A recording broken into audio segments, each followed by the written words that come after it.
नमस्कार, बहुत स्वागत है आपका। आपके साथ मैं हूं शुभम सिंह और अब देखेंगे ग्राउंड जीरो से ग्राउंड रिपोर्ट। नए कोरोना वेरिएंट यानी ओमिक्रॉन को लेकर फिर से रिवाइज गाइडलाइन सरकार ने रिलीज की है। रविवार यानी देर शाम को रविवार को गाइडलाइन अंतर्राष्ट्रीय पैसेंजर्स के लिए जारी करते हुए ये कहा कि जो भी पैसेंजर्स बाहर विदेशों से आ रहे हैं उनका पहले तो कोविड टेस्ट होना बहुत जरूरी है और 14 दिनों की उनको अपनी ट्रेवल हिस्ट्री पोर्टल पर अपलोड करनी होगी। साथ ही साथ 72 घंटों के अंदर जो आरटीपीसीआर की रिपोर्ट है नेगेटिव अगर होती है या पॉजिटिव वो भी जानकारी अपलोड करनी होगी। जो भी पैसेंजर की अगर रिपोर्ट नेगेटिव होती है उनको भी 7 दिनों के लिए क्वारंटाइन होना होगा, अपने घर में रहना होगा और 8वें दिन फिर से उनका आरटीपीसीआर टेस्ट होगा। फिर कहीं जाकर उनको राहत मिलेगी तमाम जगहों पर जाने की। लेकिन अगर जो आदमी पॉजिटिव पाया जाता है यानी ओमिक्रॉन को लेकर उनकी जीनोम कर टेस्टिंग लैब में भेजी जाएगी और तब तक के लिए फिलहाल उसे क्वारंटाइन कर दिया जाएगा। पूरी तरह से क्वारंटाइन करने के बाद से उसका इलाज किया जाएगा। यानी पूरी तरह से एहतियात बरतते हुए यहाँ पे सरकार नई गाइडलाइन के जरिए तमाम अंतर्राष्ट्रीय पैसेंजर्स को लेकर एहतियात बरत रही है, क्योंकि विदेशों में लगातार ओमिक्रॉन जो नया वेरिएंट गए कोविड का उसके आने से फिर से एक बार डर और भय का माहौल पैदा हो चला है। इसलिए सरकार चाहती है कि डर और भय का माहौल फिर से भारत में न फैले, इसलिए पहले से ही एहतियात बरतते हुए नजर आ रही है और इसलिए इसी अंतर्राष्ट्रीय अड्डे पर ही हम कहें हवाई अड्डे पर ही तमाम आरटीपीसीआर टेस्ट भी हो रहे हैं। तमाम जानकारियां उनसे मांगी जा रही हैं। कोई भी जानकारी अगर कोई छुपाता पाया जा रहा है तो उसे सख्ती से कदम उठाया जा रहा है। तो साफ तौर पर है कि ये जो नया वेरिएंट कोविड का है ओमिक्रॉन, उसको लेकर कहीं न कहीं सरकार सजग है और वो चाहती है कि इस तरह का नए वेरिएंट को फिलहाल किसी भी तरह से फैलने से जल्द रोका जा सके। लेकिन फिलहाल जिस हिसाब से जानकारी मिली कि 2 दिनों के अंदर तकरीबन 2700 से ज्यादा यहाँ पर कोविड टेस्ट हुए, जिसमें से एक केस पॉजिटिव दिल्ली के रहने वाले नागरिक को मिला है जो जर्मनी से आ रहा था। फिलहाल वो पॉजिटिव है, उसको लेकर उसकी सैंपलिंग को लेकर अब जिनों में भेजा गया। जैसे ही इसकी रिपोर्ट आती है उस तब तक के लिए फिलहाल के लिए उस शख्स को अभी तक क्वारंटाइन कर रखा गया है। अब देखना दिलचस्प होगा, जिस तरह से एक डर का माहौल फिर से ओमिक्रॉन में फैलता चला जा रहा है, क्या सरकार सजग होकर उस पर लगाम लगा पाती है। तनखा साहब, ये लगातार नारेबाजी चल रही है। देखिए, नी जर्क रिएक्शन नहीं होना चाहिए। जो कुछ करो ठीक से करो, वो पूरी तरह करो। आपने नी जर्क रिएक्शन में फार्म लॉ तो वापस ले रहे हैं, बट वो तो वैसे भी स्टेट थे। तो रियली स्पीकिंग आज जो आप कुछ कर रहे हो तो उससे फार्मर को कोई बेनिफिट नहीं हो रहा। डायरेक्ट बेनिफिट नहीं हो रहा है। सीधे तौर पर कांग्रेस के सांसद का कहना है। यहाँ पर आप देख सकते हैं कि राहुल गांधी, कांग्रेस के अंतरिम अध्यक्ष सोनिया गांधी यहाँ पर लगातार नारेबाजी करते हुए। कोरोना वायरस के नए वेरिएंट आने से दुनिया के सभी देश सतर्क हो गए हैं। नए वेरिएंट सामने आने के बाद जो है दुनिया में एक बार फिर से हलचल मच गई है।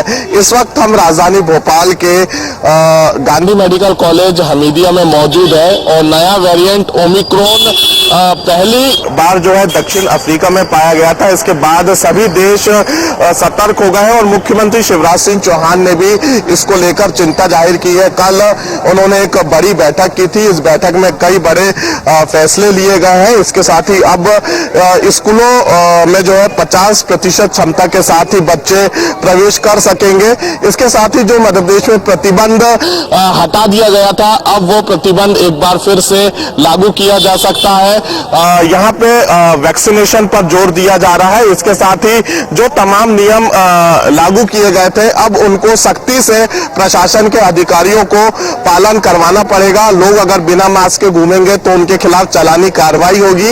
इसके साथ ही यहाँ पे वैक्सीनेशन पर जोर दिया जा रहा है। सोशल डिस्टेंसिंग का पालन करना पड़ेगा और आने वाले समय में और भी कई बड़े और कड़े फैसले सरकार ले सकती है। इसके साथ ही इंटरनेशनल और नेशनल जो फ्लाइटें हैं इस वक्त हमारे साथ मौजूद है। सर, नए वेरिएंट को लेकर क्या सतर्कता यहाँ पे बरती जा रही है और क्या दिशा निर्देश आते हैं? मध्य प्रदेश सरकार पूरी तरीके से अलर्ट है। मुख्यमंत्री जी की अध्यक्षता में कल मीटिंग भी हुई थी। जो स्कूल जो थे स्कूलों को भी अब 50% की कैपेसिटी से खुलेंगे और ऑनलाइन उनकी क्लास लगेंगी। टेस्ट की भी हम लोग संख्या बढ़ा रहे हैं और जो वैक्सीनेशन है उसको भी हम लोग, जिससे कि जो लोग छूट गए हैं उनको भी वैक्सीनेट कर पाएं और स्वास्थ्य की जो सुविधाएं हैं उनका भी पूरी तरीके से हम लोग अलर्ट हैं। ऑक्सीजन प्लांट हैं उनका भी पूरी ट्रायल कर रहे हैं। 18 नवंबर को जबलपुर में एक महिला आई थी, अभी प्रशासन के अधिकारी उसे ढूंढ रहे हैं, लेकिन महिला का भी पता नहीं। अभी सीएमएचओ से हमारी बात हुई है, उन्होंने कहा है कि वहाँ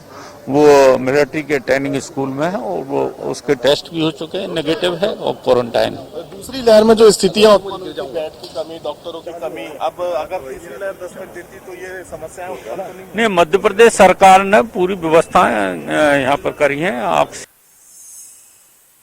अपनी मांगों को लेकर देश भर के जो जूनियर डॉक्टर हैं वो हड़ताल में जा चुके हैं और इस वक्त हम राजधानी भोपाल के गांधी मेडिकल हमीदिया अस्पताल में मौजूद हैं। यहाँ पे जूनियर डॉक्टर की हड़ताल का असर देखने को मिल सकता है। इसके साथ ही जूनियर डॉक्टर आज से ओपीडी और ओटी में अपनी सेवाएं नहीं देंगे, सिर्फ इमरजेंसी ही सेवाएं देंगे, क्योंकि यहाँ पे नीट पीजी की काउंसलिंग में जो देरी हो रही है इसका विरोध जूनियर डॉक्टर कर रहे हैं और जूनियर डॉक्टर का आरोप है कि पीजी छात्रों की काउंसलिंग नहीं होने दी जा रही है। हालांकि आज जो है मीडिया को कवरेज से भी रोका जा रहा है।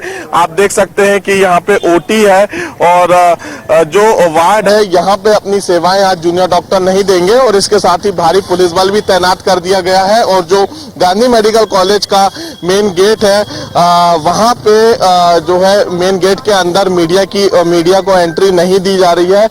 जहाँ पे प्राइवेट कंपनी के जो सिक्योरिटी गार्ड है, जो गांधी मेडिकल कॉलेज के सिक्योरिटी गार्ड है, इनको तैनात कर दिया गया है। नगरीय निकाय चुनाव को लेकर प्रदेश कांग्रेस कमेटी आज घोषणा पत्र पर मंथन करने वाली है। आज यहाँ 2 बजे जो बैठक आहूत की जा रही है, इसमें वह चिंतन किया जाएगा कि किस तरह से नगरीय निकाय के चुनाव को भेजा जाए और जिस तरीके से यहाँ पर अभी 8 नगरीय निकायों में कांग्रेस है और 6 पर भाजपा, तो ऐसे में वो 6 भाजपा से कैसे छीनी जाए, इसको लेकर घोषणा पत्र में ऐसे कई बिंदु शामिल होंगे। क्योंकि विधानसभा चुनाव 2018 में जिस तरह घोषणा पत्र के सहारे कांग्रेस की सत्ता में वापसी हुई थी लंबे समय बाद, ठीक उसी तर्ज पर इस बार भी ऐसे लोक लुभावने बिंदु तय किए जाएंगे ताकि नगरीय निकाय का जनाधार कांग्रेस को मिल सके और सभी नगरीय निकाय, लगभग 10 जिलों के 15 नगरीय निकायों में कांग्रेस का परचम फहराए। मध्य प्रदेश में कोरोना की दस्तक पुनः ले ली गई है 5 माह बाद। अब मैहर में मां शारदा देवी में उस समय हड़कंप मच गया जब एक यात्री दर्शन करने के लिए मां के दरबार दर्शन करने के बाद आया, उसको लगा कि तबीयत कुछ उसको डाउट हुआ, जिसे मैहर सिविल हॉस्पिटल लाया गया जहां डॉक्टर के मेडिकल स्पेशलिस्ट डॉक्टर निगम ने उनको देखा। ब्रेथलेसनेस की कंप्लेंट थी, इन सबको देखते हुए उन्होंने तुरंत उनको बोला कि जिला अस्पताल सतना में उसको एडमिट करवाएं।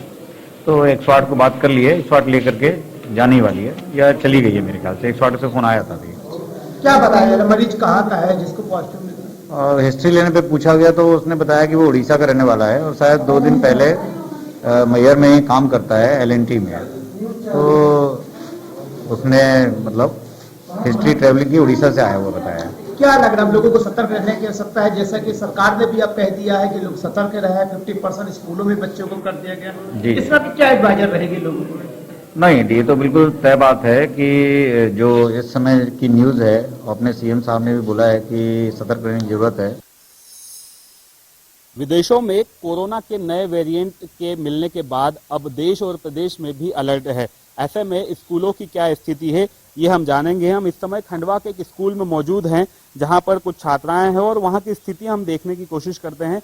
यहाँ जो कर्मचारी हैं वे लगातार अपने साथ सैनिटाइजेशन और शरीर का तापमान नापने की मशीन भी लिए हुए हैं और कुछ मास्क भी रखे हुए हैं।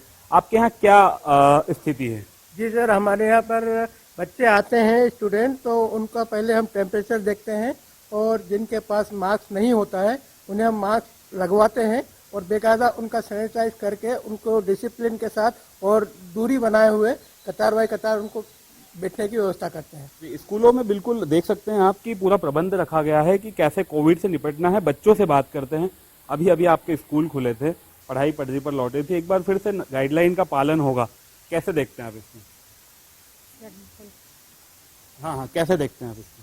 जैसे मतलब कि अभी बीच में हुआ था कि हफ्ते में 1 बार 2 बार, तो अभी मतलब कि इस साल है ना, फिर रोज डेली स्कूल लग रही है, तो पढ़ाई ज़्यादा होने वाली है, तो इसलिए अच्छा लगता है स्कूल आने में। तो आपको कैसा लगा, आपको क्या चाहते हैं कि लगातार स्कूल लगे वो अच्छा है या ऑनलाइन क्लास वो अच्छा है? ज़्यादा स्कूल लगे वो अच्छा है और अच्छी पढ़ाई हो। बिल्कुल, बच्चे भी चाहते हैं, जो यहाँ के स्टूडेंट्स हैं वो भी चाहते हैं कि वो लगातार स्कूल आएँ ताकि उनकी अच्छे से पढ़ाई हो सके। कुछ टीचर्स हमारे साथ हैं, उनसे बात करते हैं। मैम, कैसे देखते हैं आप बच्चों की पढ़ाई ज़्यादा कैसे अच्छे से हो पाए? सर, जो अभी कोविड-19 के तो रूल्स हम लोग सब फॉलो कर ही रहे थे, गाइडलाइन को, उसके थ्रू बच्चे बहुत खुश थे। मतलब एकदम रेगुलर क्लासेस भी चल रही थी, सभी रूल्स को फॉलो करते हुए बच्चे पढ़ाई में भी आगे बढ़ रहे थे। और फिर एकदम से अब बोल दिया है कि 50% वापस, तो थोड़ा सा मायूसी बच्चों को लग रही है कि मतलब हमारी पढ़ाई प्रभावित होगी। अगर ये कंटिन्यू रहे, ये सब चीज़ें तो हम रेगुलर कर ही रहे हैं, पर अब चूँकि जैसा भी हमें गाइडलाइन होगा हम निर्देशों का। जिले में अब उन्हें भी राहत का टीका लगाया जा रहा है जिनके पास किसी प्रकार का पहचान पत्र नहीं है। स्वास्थ्य विभाग ने यह पहल की है, ऐसे लोगों को चिन्हित किया जा रहा है और उनको जो है कहीं ना कहीं कोविड-19 का जो टीका है, वैक्सीन है, वो उनको डोज दी जा रही है। हमारे साथ जिला टीकाकरण अधिकारी SS दाहिया मौजूद है, उनसे जानते हैं। सर, किस तरीके की योजना है, किस तरीके से उन लोगों तक पहुंचने का स्वास्थ्य विभाग का प्रयास है? नमस्कार। सबसे पहले मैं आप लोगों को धन्यवाद दूंगा, आप लोगों के सकारात्मक सहयोग से आज हम सेकंड डोज भी लगभग 80% और फर्स्ट डोज हमने 100% पहले ही कर लिया था। और इसी कड़ी में हमने एक PWI हमारा सेशन, स्पेशल सेशन बनाते हैं, जिसमें उन नागरिकों के लिए, उन हितग्राहियों के लिए है जिनके पास किसी प्रकार का डाटा नहीं है, किसी प्रकार की ID नहीं है, तो हम उनको वैक्सीनेट करते हैं। वो एक स्पेसिफिक नंबर, जैसे हमने सेंट्रल जेल, बैगर्स और एक नशा मुक्ति केंद्र और कृषि उपज मंडी, ये 4-5 सेशन हमने प्लान किए थे। वहाँ पर हमने ये सभी लोगों को वैक्सीनेट किया है। लगभग 3500 के लगभग ये लोग रहे जिसको हमने वैक्सीनेट किया इस सेशन साइट में। हमारे साथ रायसेन में जिला अस्पताल के मेडिकल स्पेशलिस्ट डॉक्टर ML अहबार जी मौजूद हैं। आइए हम उनसे बात करते हैं कि नया वेरिएंट के बारे में। सर, नया वेरिएंट मिला है कोरोना का, ओमिक्रॉन, ये कैसा वेरिएंट है, कितने प्रतिशत फैलता है और इससे निपटने के लिए क्या क्या तैयारियां स्वास्थ्य विभाग के जिला अस्पताल की हैं? हाँ, पहली बात तो ये है कि हमारे यहाँ पहले से कोरोना के लिए निपटने के लिए पूरी तरीके से मुस्तैदी से हम लोग तैयार हैं। हमारे यहाँ पूरे ICU बेडेड हैं, 30 बेडेड बच्चों का ICU हमारे पास अलग से है, वार्ड हमारे पास अलग से बने हुए हैं, तो पहले से हमारे यहाँ तैयारी है। लेकिन जो ऐसा भी सुना है, मीडिया के द्वारा बताया कि न्यू वेरिएंट जो आया है ओमिक्रॉन, वो 15 गुना ज्यादा इन्फेक्शियस है, ज्यादा सीरियस है। तो हमारे यहाँ उसके लिए प्रोटोकॉल तो सेम है, मास्क लगा के रहना है, दूरी बना के रहना है, भीड़ से बचाव, भीड़ से दूरी बना के रहना है, भीड़-भाड़ से जितना कोशिश हो सके भीड़-भाड़ में ना जाएं। ये सेम है जैसा कि पुराना हम कोविड का प्रोटोकॉल करते थे, उसी तरीके से अभी भी हमको सावधानी बरतना है। कोई भी वेरिएंट आए, कैसे भी आए, हम सभी तरीके से तैयार हैं लड़ने के लिए। और हमें पूरी माँ वैष्णो देवी गो चिकित्सा केंद्र में यहाँ पर युवा निस्वार्थ भाव से लगे रहते हैं। मार्ग में जो गाय एक्सीडेंट होती है उनको खुद उठा के लाते हैं, खुद उसकी मलहम पट्टी करते हैं और यहाँ पर गायों को रखा जाता है, उनकी देखभाल की जाती है।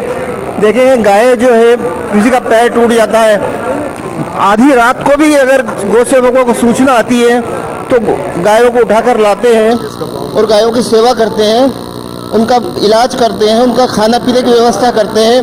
पूरे जो युवा हैं निस्वार्थ भाव से लगे रहते हैं। राजमार्गों पर विशेषकर जो एक्सीडेंट होते हैं उसकी इलाज है, जितने भी गौ सेवक हैं सब निस्वार्थ भाव से मदद करते हैं, विशेषकर अपना वक्त भी निकालते हैं और पैसा भी इसमें लगाते हैं। हमारे साथ गौ सेवक कुछ जुड़े हुए हैं, बताइए कब से गौशाला संचालित है? पिछले 10 वर्षों से गौ सेवा चिकित्सा केंद्र के नाम से संचालित है। माँ वैष्णो देवी के नाम से गौशाला है और यहाँ पर आसपास के क्षेत्रों से भी ब्यावरा तो ठीक है, लेकिन आसपास सुठालिया, पचोर, बीमनागंज, चांचौड़ा तक के पशु आते हैं एक्सीडेंटल, उनको यहाँ गौ सेवा में रखा जाता है, उनका इलाज किया जाता है, ना कोई किसी प्रकार की शासन में मदद मिलती है।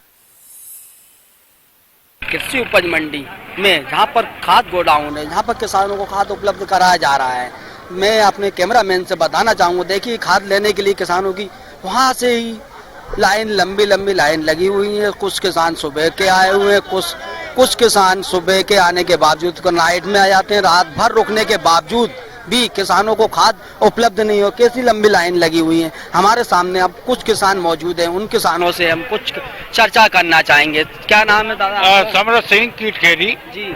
हाँ, तो सर 5 बोरी एक बार मिली थी जब हम यूरिया DAP यूरिया की। अब 22 एकड़ जमीन में 5 बोरी से हमारा क्या होगा है। अब हमारे पास कई बार हम आए सर 560 बैग, 560 बैग, तो 560 बैग आएंगे जिसमें किसानों को उपलब्ध बीज मतलब खाद, किसानों का आरोप है कि पूरा खाद नहीं बांटा जा रहा है। सर हम पूरा खाद सबको 5-5 बोरी पूछ लीजिए आप किसी भी किसान से, जितनी भी आती है हम डिवाइड करके 5-5 बोरी दे रहे हैं सबको।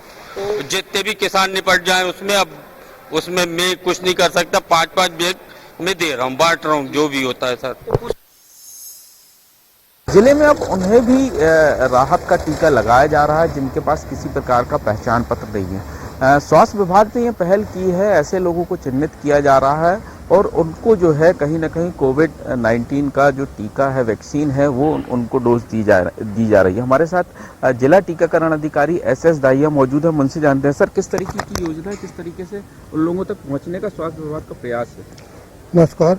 सबसे पहले मैं आप लोगों को धन्यवाद दूंगा, आप लोगों के सकारात्मक सहयोग से आज हम सेकंड डोज भी लगभग 80% और फर्स्ट डोज हमने 100% पहले ही कर लिया था। और इसी कड़ी में हमने एक PWI हमारा सेशन, स्पेशल सेशन बनाते हैं जिसमें उन नागरिकों के लिए, उन हितग्राहियों के लिए है जिनके पास किसी प्रकार का डाटा नहीं है, किसी प्रकार की ID नहीं है, तो हम उनको वैक्सीनेट करते हैं। वो एक स्पेसिफिक नंबर, जैसे हमने सेंट्रल जेल, बैगर्स और एक नशा मुक्ति केंद्र और कृषि उपज मंडी, ये 4-5 सेशन हमने प्लान किए थे। वहाँ पर हमने ये सभी लोगों को वैक्सीनेट किया है। लगभग 3500 के लगभग ये लोग रहे जिसको हमने वैक्सीनेट किया इस सेशन साइट में। अभी और क्या प्रयास सर किए जा रहे हैं? सेकेंड डोज को लेकर अगर बात की जाए तो बहुत सारे लोग छूटे हुए हैं, उनके लिए क्या प्रयास स्वास्थ्य विभाग? एक तो हमारा राज्य शासन से चल ही रहा है प्रोग्राम घर घर दस्तक, जिसमें हमारी टीम घर घर जाके जिन लोगों ने वैक्सीन नहीं कराया उनको वैक्सीनेट के लिए प्रेरित कर रही है। पास के समीपस्थ अपना कोविड वैक्सीनेशन सेंटर है, वहाँ पर जाके वैक्सीनेट कराने को बोला जा रहा है। साथ में हमारी मोबाइल टीम अगर असहाय है, अपंग है या किसी प्रकार की बीमारी से ग्रस्त है जो सेंटर तक नहीं पहुँच पा रहे, उनके लिए मोबाइल टीम घर जाके वैक्सीनेट कर रही है लगातार। बिल्कुल तमाम तरीके के प्रयास जो है वो स्वास्थ्य विभाग के जरिए किए जा रहे हैं, लेकिन इसे एक अच्छी पहल किया जाएगा कि अब वो लोग जिनके पास किसी प्रकार का आधार या किसी प्रकार का पहचान पत्र नहीं है, उन तक भी कहीं ना कहीं वैक्सीन के डोज जो है वो पहुंच पा रहे हैं। कैमरामैन वीरेन के साथ राजेश कुमार विश्वकर्मा, इंडिया न्यूज, जबलपुर। ऊर्जा संरक्षण को लेकर प्रदेश सरकार द्वारा ऊर्जा साक्षरता मिशन चलाया जा रहा है। मैं इस वक्त मौजूद हूं उज्जैन के MPB के ज्योति नगर कार्यालय पर। दरअसल देखने में आया है कि पिछले कुछ दिनों पहले यहां पर कोयले की कमी की वजह से विद्युत संकट आया था, परंतु इसी संकट को ध्यान में रखते हुए सामान्य प्रशासन द्वारा एक महत्वपूर्ण आदेश जारी किया गया है, जिसके मुताबिक अब जो भी शासकीय दफ्तर हैं उनमें 10% बिजली की बचत के आदेश जारी किए गए हैं। आप देख सकते हैं कि यहाँ पर हालांकि लंच का समय चल रहा है, दफ्तर में लाइट चालू है, जो कर्मचारी मौजूद नहीं। हम आगे की ओर देखते हैं, गलियारा है, यहाँ पर भी कुछ विद्युत जाली है, हालांकि यह कवर्ड है इसलिए यहाँ पर अंधेरा हो सकता है, परंतु इतनी लाइटें जलाने की आवश्यकता नहीं है। हम सामने और दूसरा विभाग देखते हैं, आप देख सकते हैं कि यह कोई आंतरिक स्थापना शाखा है, हालांकि यहाँ पर लाइटें जरूर बंद दिखाई दे रही है क्योंकि लंच का भी समय चल रहा है और यही सामान्य प्रशासन का निवेदन था, आदेश था कि जब कोई भी दफ्तर में ना रहे तब लाइट पूरी तरह बंद रहे। हम यहाँ पर पहुंचे हैं इंजीनियर KK शर्मा जो कि अतिरिक्त अधीक्षण यंत्री है। यहाँ पर हम देखते हैं कि किस प्रकार का आलम है। हालांकि यहाँ पर 2 लाइटें लगी हुई है जिसमें से एक बंद है और कंप्यूटर भी यहाँ पर दिखाई दे रहा है कि ऑफ मोड में है। हमारे साथ SN वर्मा जी हैं जो कि अतिरिक्त अधीक्षण यंत्री हैं। सर, सामान्य प्रशासन का एक निर्देश आया है जिसके तहत 10% बिजली बचाने के आदेश दिए गए। ये किस प्रकार का आदेश है और आपके विभाग में कितना पालन हो रहा है? इसको जो भी हमने उसमें कल ही हमको निर्देश मिले हैं और आज इसमें पहला वर्किंग डे और सभी लोगों को कार्यालय में बताया गया है और कंप्यूटर को हम स्लीप मोड पर रख रहे हैं और एलईडी बल्ब उपयोग कर रहे हैं। ऊर्जा को बचत को लेकर के अब सामान्य प्रशासन के द्वारा एक आदेश जारी किया गया है कि सभी सरकारी विभाग हैं जो किस प्रकार से बिजली बचत कर रहे हैं और किस प्रकार से उन्हें बचत करना चाहिए। प्रशासन के द्वारा जो सामान्य विभाग के द्वारा जारी आदेश किया गया है उसमें 10% विद्युत निगम में जो बचत करने की बात हुई। हम लोग छतरपुर के बनमंडल कार्यालय में मौजूद है। यहाँ पर जो प्रशासन के द्वारा किस तरह से बिजली बचत की जा रही है हमको इंडियन न्यूज़ के माध्यम से रियलिटी चेक करने की कोशिश करेंगे कि आखिरकार इस विभाग में किस तरह से बिजली बचाई जा रही है या लोग मौजूद रहते हैं तो बिजली को बंद के बचाई जा रही है या नहीं बचाई रही है। यह एक मुख्य का एक चैम्बर है, आप देख रहे होंगे कि फैन तो यहाँ पर बंद है हालांकि लेकिन कोई मौजूद नहीं है और यहाँ पे जो लाइट है CFL है वो दिखाई साफ तौर से दिखाई दी जा सकती है। और ऐसे भी हम कई चैम्बर में चलने की कोशिश करेंगे बनमंडल में आखिरकार यहाँ पे लोग विद्युत को बचत कर रहे हैं कि नहीं कर रहे हैं, क्योंकि ऊर्जा की कहीं ना कहीं कमी देखी गई थी। इसको देखते हुए सामान्य प्रशासन के द्वारा एक जारी आदेश किया गया था जिसमें विद्युत बचाने के लिए सभी सरकारी अफसर हैं जो उन्हें बचाने के लिए कहा गया था। इसमें देख सकते हैं कि आप जो बना हुआ है चैम्बर इसे जो वेरिएंट में आया है हमारे साथ इस मेडिकल कॉलेज के डीन मौजूद हैं। सर एक नए वेरिएंट नाम मत दीजिए। हाँ मुझे भी ये जानकारी न्यूज़पेपर से ही पता चली है कि नए वेरिएंट में भारत में जो दस्तक भी है और नंबर ऑफ केसेस थोड़े से बढ़ रहे हैं। हाँ परंतु घबराने की आवश्यकता इसलिए नहीं, जिन व्यक्तियों को दो डोज लगे हैं वैक्सीन से तो उसकी सीवियरिटी तो उतनी ज्यादा होने की संभावना नहीं है, परंतु यह वायरस तो पहले वायरस से अधिक फैलता है, तेजी से फैलता है, ऐसी आशंका है। परंतु ये देखने में आया है इसमें मृत्यु जो है अगर वैक्सीनेशन हुआ है तो मृत्यु जो है वो कम होती है।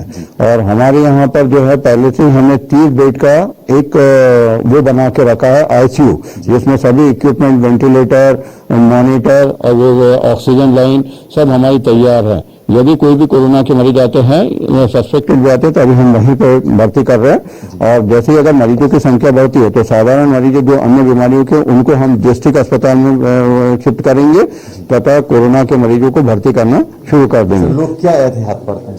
लोग को कोरोना से बचाव के लिए एहतियात जो है मुख्यतः ये है कि आप जो है बाजार भीड़ भाड़ में जब तक आवश्यकता ना हो ना जाए। नंबर 1 नंबर 2 अगर आपको जाना भी पड़ता है तो मास्क का उपयोग करें और सैनिटाइज जो है हाथों को हमेशा सैनिटाइज करते रहें और सोशल डिस्टेंसिंग का पालन। इन 3 के अलावा प्रिवेंशन के लिए और इससे ज्यादा अच्छा कुछ भी नहीं होता। ये बहुत सारी स्टडीज में देखने में आया जो लगातार मास्क का उपयोग करते हैं।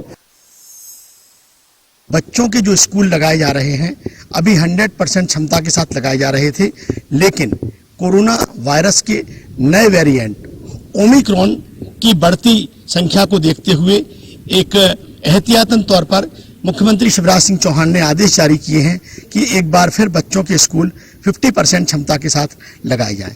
बीना के सभी स्कूलों में लगभग 50% क्षमता के साथ आज से तैयारियां शुरू हो गई हैं। तो यहाँ लगभग 70% 80% बच्चे यहाँ आने लगे थे। अभी कल से हमारी व्यवस्था, अभी हमारे बोर्ड एग्जाम्स कल से शुरू होने वाले हैं, तो सिर्फ वही बच्चे आएंगे 10th और 12th के बच्चे आएंगे और वहाँ 6 to 8 हॉलीडेज अभी चल रहा है ये बोर्ड एग्जाम की वजह से।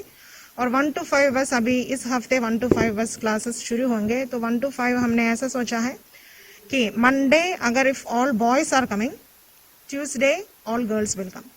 तो फर्स्ट ए के बॉयज मंडे को आएंगे, फर्स्ट ए के गर्ल्स ट्यूसडे को आएंगे। ऐसे alternative day 3 day for boys and 3 day for girls, ऐसे 1 to 5।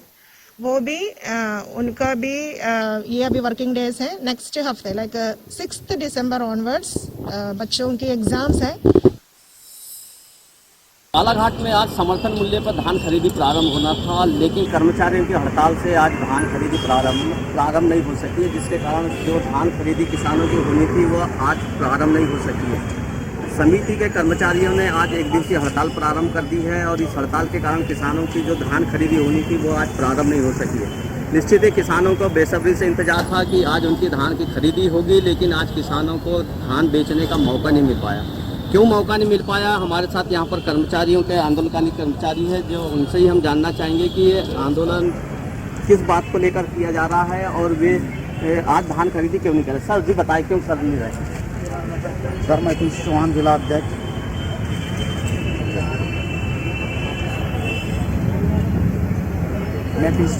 अध्यक्ष, सहकारी समिति कर्मचारी महासंघ जिला इकाई बालाघाट से। आज पूरे जिले की समस्त सोसाइटियां बंद हैं, उपार्जन कार्य बंद है। जो आपको जानकारी भी अगर संज्ञान में शासन प्रशासन से लग रही हो गलत है। आज ये सारा विडंबना का विषय ये है कि हमारी जो कुछ लेनदारियाँ हैं, हमारे पास समिति में कोई पैसा नहीं है। एक तो ये स्थान खाली नहीं है, जिन स्थानों पर उपार्जन का कार्य किया जाना है वो भी शासन ने अभी तक उसको नहीं उठवाया है।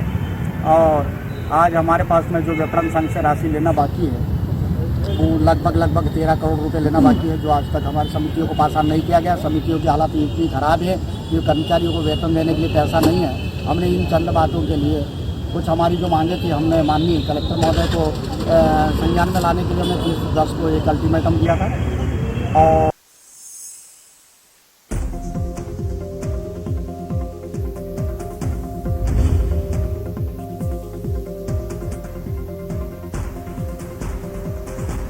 मध्य प्रदेश छत्तीसगढ़ की हर खबर सीधे आपके मोबाइल फोन पर, सोशल मीडिया के हर प्लेटफॉर्म पर है।